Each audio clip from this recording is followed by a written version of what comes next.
Well, yes, it could. I mean, it could be done. I mean, there was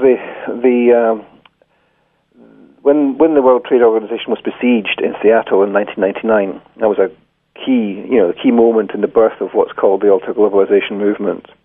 And of course, it then came to Prague and Gothenburg and Genoa and elsewhere.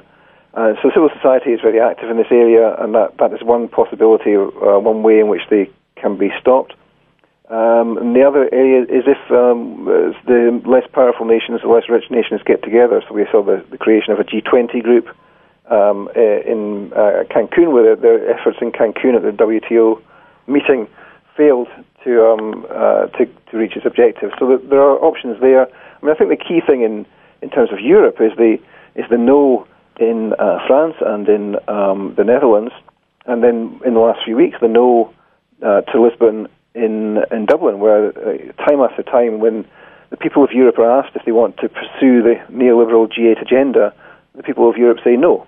And so these kinds of signs of resistance are things which put stones in the way of the road towards neoliberalism, and so that seems to me is the possibility of the future. The key question about the G20 group nations is the extent to which they can come together to resist the G8 agenda. And of course, the problem with that is that whenever the nations like that try and resist, they are then blackmailed and threatened by the G8, in particular by the US, but also by the UK and others. So we saw that in the run-up to the Iraq War, with members of the UN Security Council being threatened by the US, and similar things happen whenever there's a possibility of a state breaking away and giving the example of a nation which can be independent.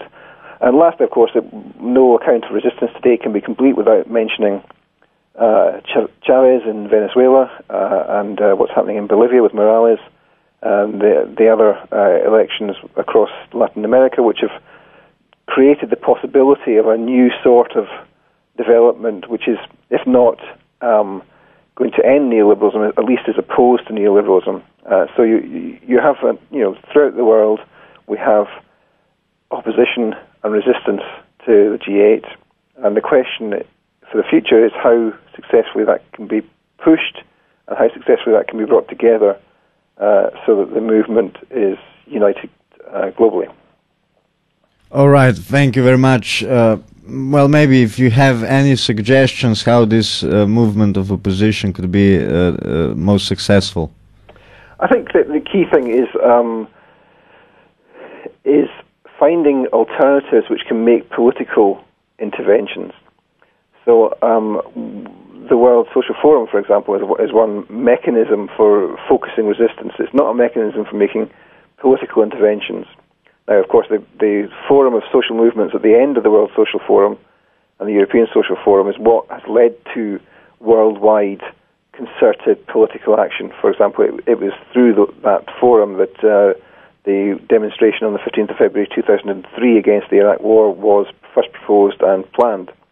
So the key thing is for effective political action to come out of that. And the question is for movements everywhere, from movements in Slovenia, in the UK, across the developing world, in the first world, the question is how you can organize to make political interventions. So that means interventions in the political process. So although the political process in most neoliberal states like the UK, where I live, although the political process there is stultified and dead, and in our case very few people now vote in elections, it's still the case that political change, part of political change will have to come about through the political process, which means engagement with political parties. And whether it means the creation of new political parties or the creation of electoral alliances, it certainly means intervention at the political level to take power away from the neoliberals and to threaten the neoliberals through the political process. And I think that's the key thing.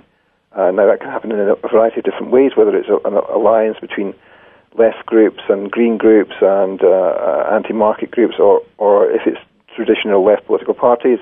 That will vary from country to country. The key question, it seems to me, is making the protest movement into a vehicle for political change.